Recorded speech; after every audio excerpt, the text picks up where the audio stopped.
Räägi mulle, mis vanuses sa oled ja mis sa arvad sellest, et peale 50 eluaastat peaksid kindlasti valudes olema või mis sinu põhimõte? Põhimõte on see, et ma saan sellel aastal 90 ja mul oli eelmine aasta lõi välja seljavalu niimoodi, et ma ei saanud praktiliselt mõni hommik üldse ülessegi voodist, mööda seina läksin. Ja siis ma käisin füsioterapeudi juures ja ta andis mulle terve rea harjutusi, millega ma siis tegelema hakkasin. Ja nüüd ma olen teinud neid niimoodi, et praktiliselt iga päev, ühtegi päeva vahele ei ole jätnud. See oli ka tema soovitus, et see peab olema pidev ja püsiv, et mitte nii, et kord nädalas teed, siis ei aita midagi. Ja üks harjutus oli siis tavaline jalgrattasõit. Heidad pikali ja hakkad jalgrattaga sõitma, väntama. Alguses, kui ma tema juures käisin, siis ta ütles, et hakka tegema. Ma hakkasin tegema ja seljal oli nii valus.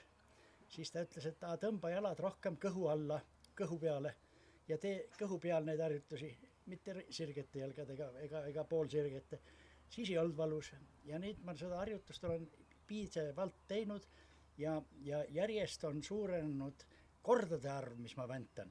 Ja samal ajal olen ma lasknud jalad tunduvalt sirgemaks ja teen neid harjutusi juba niimoodi poolsirgete jalgadega ja enam valus ei ole. Sellest on möödas, ütleme, päris aastat ei ole möödas, aga umbes sinna kanti, aga ma teen iga päev. Ja teine harjutus, mis ma olen teinud ka on, kui heidad küljeli, siis hakkad seda jalga, mis on küljeli olles pealpool, hakkad seda sirgelt külje peale üles tõstma. Ja see oli ka, alguses oli veidikene valus, siis ma tegin põlvest kõverdatud jalaga, seda oli lihtsam teha, siis ei olnud nii valus. Ja seda oli kergem teha. Ja täpselt samuti on niimoodi, et seda harjutuse kordust või mitu korda ma tõstan seda jalga, see on järjest suurenenud ja nüüd ma teen seda juba täiesti sirge jalaga ja valus ei ole. Nii et nendest kahest harjutusest võib öelda, et ka 89. elul aastal, ma olin siis 88 veel, kui ma sain selle harjutuste kompleksi või sain 89. Et ka selles vanuses on nendest kasu, kui kogu aeg teha, aga tähtis on see, et sa pead pidevalt tegema, iga päev. Isegi terapeut ütles mulle, et kui on võimalik teha 2 kord päevas. Kas sa oled muidu valmis selleks hooajaks, aiatöödeks? Jaa, nüüd olen valmis, jah. Ma proovisin siin juba koos naisega paekive paigaldada. Ma ei tõsta nüüd niimoodi kõvera seljaga seda rasket kivi ülesse, aga just pool rasket kive ma tõstsin juba ja mitte midagi ei olnud viga. Ei järgmisel päeval, ei sellel õhtul, ega midagi ei olnud viga. Ja. Et see, minu arvamist mööda ja nagu terapeut ka ütles, et kõhulihased on tunduvalt tugevamaks läinud. Kõhulihaseid ongi vaja selja pärast, on vaja tugevdada kõhulihaseid, nii kummaline kui see ei ole. Muidugi tuharalihased ja tagant ka arenevad seal nende harjutustega, eks ole, peale seda on veel mitmeid harjutusi.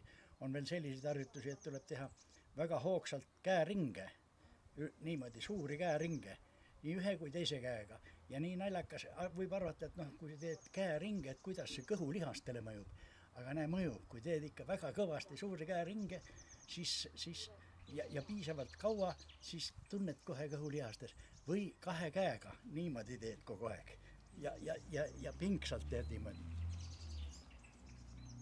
Et kui niimoodi teed, siis ka kaua aega, nii et niisugust harjutust ma ka näiteks teen.